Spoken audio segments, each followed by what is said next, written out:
अल्हम्दुलिल्लाहि रब्बिल आलमीन वल आक़िबतु लिल मुत्तक़ीन वस्सलातु वस्सलामु अला सय्यिदिल अंबिया वल मुरसलीन अम्मा बाद फ़अऊज़ु बिल्लाहि मिनश शैतानिर रजीम बिस्मिल्लाहिर रहमानिर रहीम क़ाल अल्लाहु तबारक व तआला फ़िल क़ुरआनिल मजीद इन्नद-दीन इंदल्लाहिल इस्लाम सदक़ल्लाहुल अज़ीम व सदक़ रसूलुहुन नबियुल करीमुल अमीन लौह भी तू कलम भी तू तेरा वजूद अल किताब गुंबदे आपकी न रंग तेरे मुहीत में हबाब आलम आबो खाक में तेरे ज़ुहूर से फ़रोग ज़राए को दिया तूने तुलुए आफ़ताब शौकत संजरो सलीम तेरे जलाल की नमूद फ़क्र जुनैदो बायज़ीद तेरा जमाल बेनकाब और तेरी निगाह नाज से दोनों मुराद पा गए अक्ल ग़ियाबो जुस्तुजू इश्क हुज़ूरो इज़्तिराब शौक तेरा अगर न हो मेरी नमाज का इमाम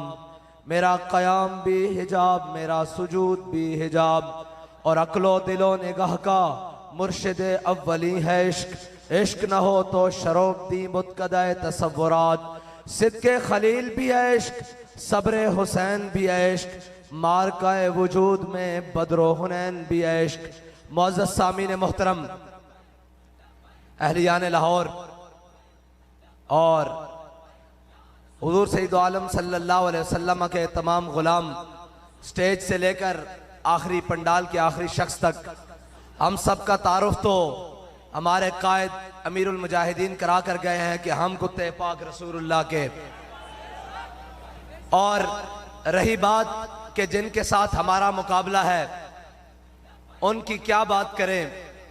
मुझे मालूम हुआ है कि यहाँ कोई चौहान साहब लोटों की जगह तो कहीं और होती है, असेंबलियों में नहीं होती।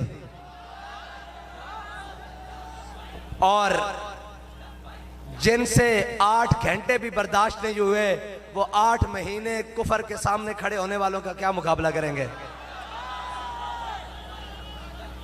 और जिनको जेल की 8 घंटे ने जिनकी तबीयत खराब करके रख दी थी वो उनसे मुकाबला करेंगे जो कहते रहे कि कफस में भी रहा सफरे शौक रवा हमारा।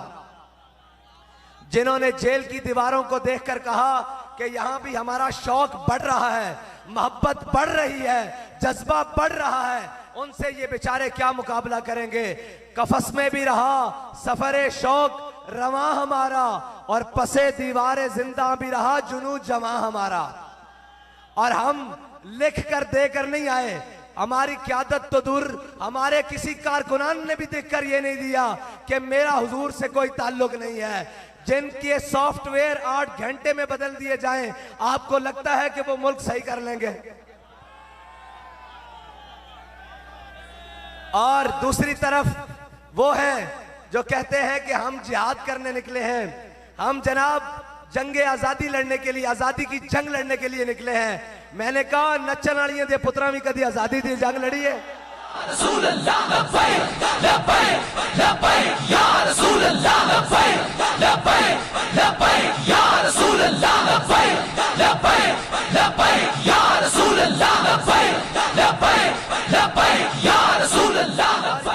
ये बात ऐसे ही नहीं है, ये बात ऐसे ही नहीं है। जिनके बड़ों ने अंग्रेजों से जागीरें हासिल की हों, जिनके बड़ों ने जंग आजादी के मुजाहिदीन की लिस्टें अंग्रेजों को मुखबरियां करके दी हों, उनकी औलादें कभी आजादी की जंग लड़ सकती हैं। आजादी की जंग वो लड़ेंगे जिनके बड़ों ने 1857 से लेके 1947 तक, 1947 से लेकर 74 की तारीख खत्म नबूवत तक और 74 की तारीख खत्म नबूवत से लेकर फैजाबाद की सर्द फिजाओं तक और फैजाबाद की सर्द फिजाओं से लेकर वजीराबाद पुल तक, जिन्होंने हर जालिम के सामने खड़े होकर कहा कि है मशक़े सुखन जारी और चक्की की मशक्कत भी एक तरफा तमाशा है, हसरत की तबीयत भी, जो चाहो सितम कर लो और भी खुल खेलो, पर हमसे कसम ले लो कि हो जो शिकायत भी शाहों के तकब्बुर से भी, शाहों के तकब्बुर से भी, शाहों के तकब्बुर से भी दब कर न रहा मैं, आखिर किस बार गाहे खास का गदा हूं मैं।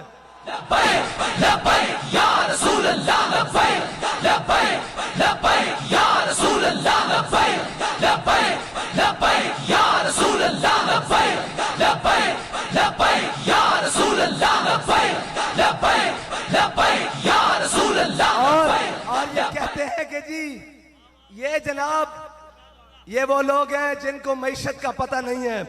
मैंने बड़े एक पढ़े लिखे से बात की।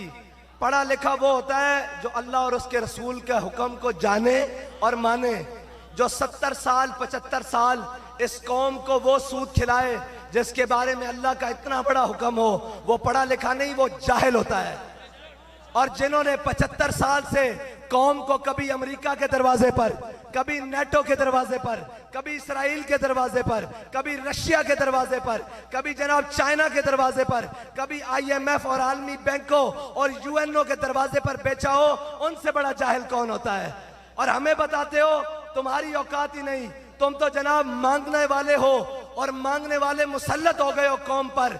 हमें पता है कि कौमें कैसे जिंदा रहती हैं और कौमें अपने नजरियों पर कैसे पहरा देती हैं। अकबर इलाहाबादी ने कहा था ना कि देखी जो हिस्ट्री मैंने तो फिर कामिल यकीन आया, जिसे मरना नहीं आया उसे जीना नहीं आया।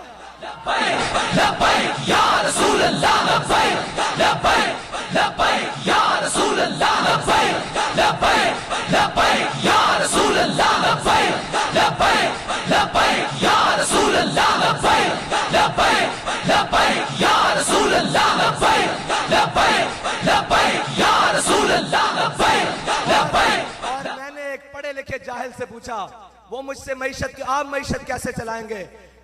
मैंने कहा सबसे पहले तू मुझे ये बता कि पाकिस्तान की मईशत पर सबसे ज्यादा वजन किस चीज का है?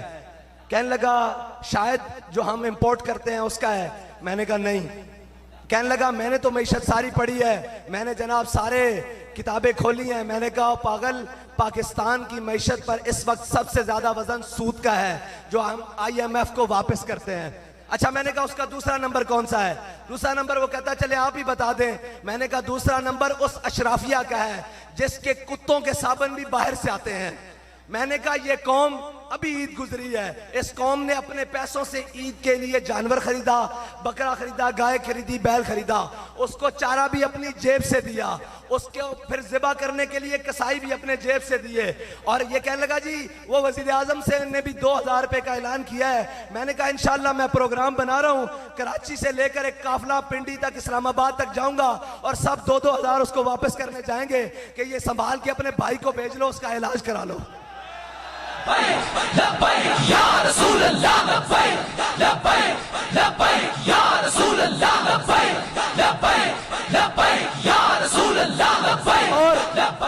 इन चोरों की बात क्या करें, इन फराडियों की 2 नंबरों की बात क्या करें? 17 दिन हो गया आलमी मार्केट में तेल सस्ता हो चुका है, लेकिन इन्होंने तेल सस्ता करने के लिए वो दिन रखे हुए थे जब इलेक्शन करीब आएगा।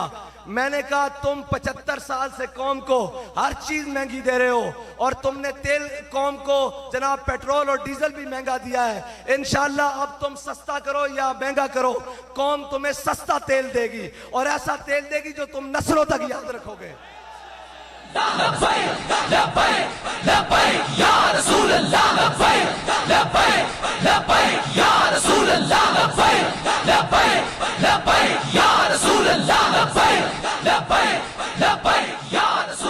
और मैं जनूबी पंजाब, वस्ती पंजाब, शुमाली पंजाब, कलर सैदा से लेकर वो आखिरी कोने तक मिंचनाबाद और जनाब सारे बखर और सारे रस्तों में देकर आया हूं। हुजूर के गुलाम जाग गए हैं। अब ये किसी रंगीन नारे में नहीं आने वाले। और जो क्या कहते हैं जी कायद कौन होता है? जो अमेरिका के आगे लेटा रहे और टीवी पे आकर कहे एब्सोल्युटली नॉट, एब्सोल्युटली नॉट, और रात को जाकर अमेरिकी एम्बेसियों के चक्कर लगाए और कहे ये हमने बयानिया बनाने के लिए कहा है, हम आपके खिलाफ नहीं है। मैंने कहा हम कहते हैं हम अमेरिका के खिलाफ है, हमारे उस कुत्ते के खिलाफ है जो इस्लाम के खिलाफ है, हमारे उस बदसूरत के खिलाफ है जो मेरे आका मौला के बारे में बात करेगा। और यह याद रखना हम वो है जो हर जालिम के सामने खड़े होकर कहते हैं कि मर जाएंगे, जालिम की हिमायत ना करेंगे, अहरार कभी तर्क रिवायत ना करेंगे। वो कहते हैं जी इसके बारे में बात करें। ये जनाब जो आज इक्तदार से नीचे उतारा गया है, जैसे शैतान जन्नत से निकाला गया था ना, तो आज तक शोर डाल रहा है। एक इक्तदार से उतारा गया है, कहता है वो कह नहीं सकता मुझे क्यों निकाला है। वो कहता है मेरे खिलाफ साजिश हुई है। मैंने कहा तेरे खिलाफ साजिश नहीं, तुझे उस शाकान मुस्तफा के खिलाफ खारिश हुई थी, इसलिए तुझे नीचे उतारा है। और तेरी खारिश बट्टी हुई है कि नहीं हुई? अभी तो मैदान बड़े बाकी हैं, अभी तो तेरे से हमने शुहदा का हिसाब लेना है। और ये जो एक वजीर आला बेटा बन गया है और बाप कहता है मैं वजीर आजम हूं, और बेटा कपड़ों में नहीं समारा। मैंने कहा तेरा बाप वजीर आजम नहीं, सिकंदर आजम भी हो, हुजूर के गुलामों को कोई बार नहीं है, बिल्कुल कोई बार नहीं है। और अगर हमारा पता पूछना है तो फिर जाकर पूछ कि तलवार के कब्जे में जब हम कलाई देंगे, तेरे अजदाद भी कब्रों से दुहाई देंगे।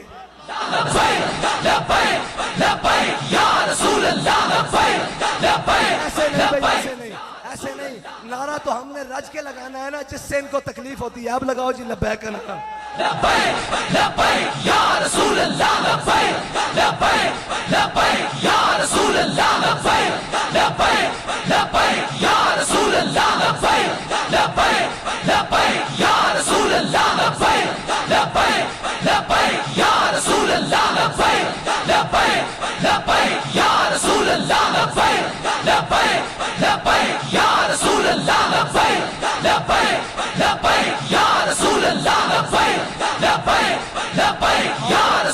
और तहरीक लब्बैक के बारे में बकवास करते हैं बैठकर कि ये फिरका वाराना जमात है। इस स्टेज से बताएं किसी का नारा लगा है? अल्लाह और उसके रसूल के अलावा किसी का नारा लगा है? हम अल्लामा इकबाल से पूछते हैं, इकबाल फिरका वारियत होती क्या? इकबाल कहता है, इकबाल ये हिंद के फिरका साज, वो लगी हैं तस्वीरें, ये हिंद के फिरका साज, इकबाल ये हिंद के फिरका साज गोया आज़री कर रहे हैं। इकबाल कहता है इसका बस नहीं चलता, इन्होंने अपने कानून अपनी ताकत के जोम में खुदा तो बने बैठे हैं, लेकिन ये खुदाई का इकरार और ऐलान नहीं कर सकते। इकबाल कहता है, इकबाल ये हिंद के फिरका साज गोया आज़री कर रहे हैं, बचा के बुतों से दामन अपना, गुबारे राहे हिजाज हो जा। इकबाल कहता है तुझे कोई अपने पीछे लगाएगा, कोई तीर के पीछे, कोई बल्ले के पीछे, कोई जरदारी के पीछे, कोई जनाब फलां के पीछे, कोई जनाब नून के पीछे, कोई जनाब शरीफों के पीछे, कोई जनाब बिलावल के पीछे। इकबाल कहता है करना क्या है? कहता है ना किसी चौधरी को मानी, ना किसी वडेरे को मानी, ना किसी सरदार को मानी, बस एक सरकार को मानी जिसके बारे में तेरा बाबा तुझे बता रहा है कि उन्हें जाना, उन्हें जाना, उन्हें जाना।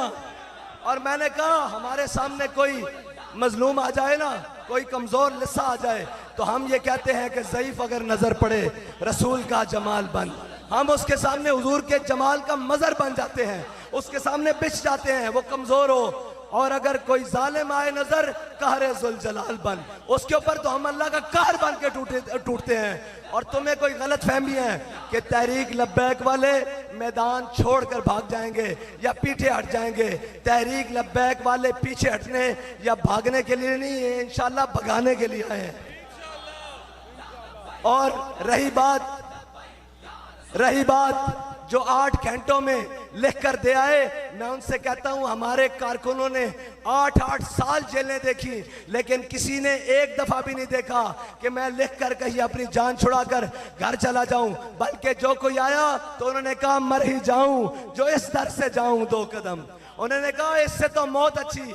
और देखी वो क्या, ये मिट्टी कीमती है बादशाहों के खजीनों से, ये मट्टी बाबा जी वाली, ये मट्टी कीमती है बादशाहों के खजीनों से। अभी तक इस्लाम मालदार है ऐसे सफीनों से, अभी तक ये सदा आ रही है तुर्बत के सीने से। अगर जिल्लत का जीना हो तो मौत अच्छी है जीने से। आज उतर कर इक्तदार की खातिर और जनाब बातें करनी और ये कहना, वो कहते हैं जी कायद कौन होता है? मैंने कहा इधर आओ तुम्हें बताते हैं कायद कौन होता है। कायद वो नहीं होता जो 4 दिन जेल मिले तो प्लेटलेस गिराकर लंदन भाग जाए, कायद वो नहीं होता। कायद वो नहीं होता जो लंदन भाग जाए और कौम को कहे कि वोट को इज्जत दो को नारा लगाओ और बाद में वोट को इज्जत दो बेचकर भाई को वजीर आजम और भतीजे को वजीर आला बनवा ले। कायद वो नहीं होता। कायद वो नहीं होता, कायद तो 72 दे के करबला में अपने नजरिए का सौदा नहीं करता। हाँ, कायद तो वो होता है, और कायद वो भी नहीं होता जो जनाब चले इस्लामाबाद की तरफ लॉन्ग मार्च लेकर और एक फोन आए, उन्होंने कहा जनाब 10,000 शेल आ चुके हैं, 7,000 आपके कारकुनों को मारेंगे और 3,000 आपके कंटेनर के ऊपर मारेंगे, और जनाब उनकी ब्रेक पेशावर जाके लगे। कायद वो भी नहीं होता, कायद वो भी नहीं होता जिसकी ब्रेक जाके पेशावर लगे थोड़े से जनाब और धमकी सुन के। कायद वो होता है कि मियां वाली रोड के ऊपर जा रहा हो और पीछे से कोई दुश्मन फायरिंग कर दे तो कायद गाड़ी रुकवा कर अपनी दरवाजा खुलवा कर टांगे बाहर निकाल कर उनको कहता है तुम किधर गोलियां चला रहे हो, खादिम हुसैन रिजवी मुझे कहते हैं। लब्बैक या रसूल अल्लाह, लब्बैक लब्बैक लब्बैक या रसूल अल्लाह, लब्बैक लब्बैक लब्बैक या रसूल अल्लाह, लब्बैक लब्बैक लब्बैक या रसूल अल्लाह, लब्बैक लब्बैक लब्बैक या रसूल अल्लाह, लब्बैक लब्बैक लब्बैक या रसूल अल्लाह, लब्बैक लब्बैक लब्बैक या रसूल अल्लाह, लब्बैक लब्बैक लब्बैक या रसूल अल्लाह, लब्बैक लब्बैक लब्बैक या रसूल अल्लाह, लब्बैक लब्बैक। आप ये देख लेना कि ये कहते हैं ना कि तहरीक लब्बैक की किसी के साथ सीट